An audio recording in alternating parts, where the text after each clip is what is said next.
యాండోయ్ ఆ డ్రింక్ బాటిల్లో పెట్రోల్ కొట్టించి బండ్లు వేసేవాళ్ళు ఈ వీడియోతో పాలు చూసేయండి, మీకు చాలా ఉపయోగపడిపోతుందండి బాబా. చూసేయండి. ప్రీవియస్ మనం పోస్ట్ చేసిన జర్కింగ్ కంప్లైంట్ వీడియో చూసి ఈ కస్టమర్ అయితే మన దాకా వచ్చారు, మన ఫాలోవర్ అంట. మీ వీడియోస్ అన్నీ చూస్తానండి, చాలా బాగుంటాయని చెప్పారు. జర్కింగ్ కంప్లైంట్ అంటే మనకి పెట్రోల్ అయిపోయే ముందు బండి ఎలా గుద్దుకుంటుందో దాన్ని మనం జర్కింగ్ కంప్లైంట్ అంటాం. అంటే చాలామందికి తెలియక నన్ను అడిగారు. అన్నీ 1 by 1 చెక్ చేయగా నాకు ఇక్కడ ఒక ఫాల్ట్ దొరికింది. ప్రతి BS6 వెహికల్స్కి ఇలాంటి పెట్రోల్ పంప్ ఒకటి ఉంటుంది. అది సరిగా పనిచేయకపోయినా సరే మనకి జర్కింగ్ కంప్లైంట్ అనేది ఎక్కువ వస్తుంది. ఇక్కడైతే మనకి రావాల్సినంత ఫోర్స్తో అయితే పెట్రోల్ రావట్లేదు, చూస్తున్నారు కదా. అసలు ఎందుకు ఫోర్స్ రావట్లేదు ఒకసారి మనం ఓపెన్ చేసి చూద్దాం, మీకు కూడా చూపిస్తాను. దానికన్నా ముందుగా అయితే నేను చాలా విషయాలు చెప్పాలనుకుంటున్నాను, అది 1 by 1 చెప్పేస్తాను, వినండి. మీకు ఇలాంటి ఒక BS6 వెహికల్ ఉంటే టైం టు టైం అయితే సర్వీసింగ్ ఖచ్చితంగా చేయించాలి. ఇలాంటి పెట్రోల్ పంపులో వచ్చే ఫిల్టర్లు మాత్రం ఒక 10,000 లేకపోతే 12,000 కిలోమీటర్లకి అయితే కంపల్సరీ రీప్లేస్ చేసుకోండి.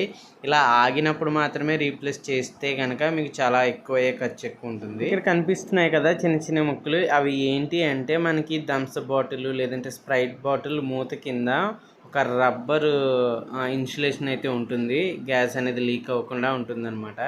సో అలాంటి రబ్బర్ మనం పెట్రోల్ కొట్టించేటప్పుడు ఆ పెట్రోల్కి కరిగిపోయి ముక్కల కింద ఆ పెట్రోల్ డబ్బాలో పడిపోతుంది.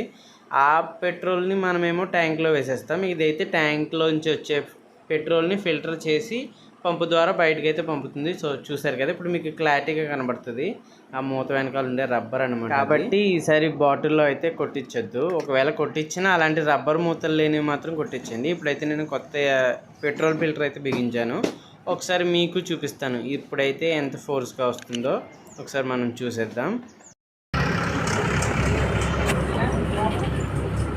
మీద పెట్రోల్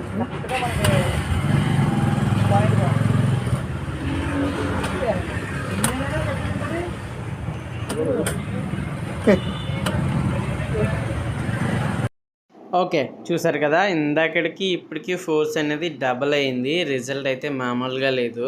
సో మీకు ఇలాంటి కంప్లైంట్ ఉంటే ఖచ్చితంగా నన్ను కాంటాక్ట్ అవ్వండి.